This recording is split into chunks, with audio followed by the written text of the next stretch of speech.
Length का true value है 2.067 centimetre. अब हमने इस लेंथ को दो अलग अलग इंस्ट्रूमेंट से मेजर किया। माने पहला इंस्ट्रूमेंट डेसिमल के बाद 2 प्लेसेस तक मेजर कर पाया और दूसरा इंस्ट्रूमेंट डेसिमल के बाद 3 प्लेसेस तक मेजर कर पाया।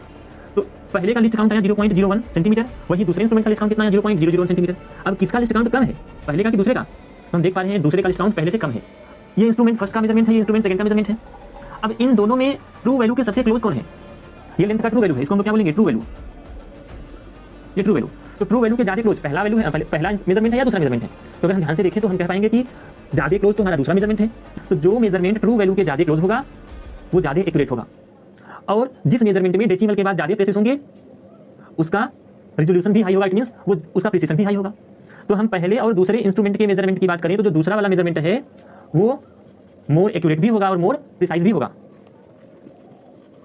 ये दूसरा मेजरमेंट मोर एक्यूरेट भी होगा एंड मोर प्रिसाइज भी होगा।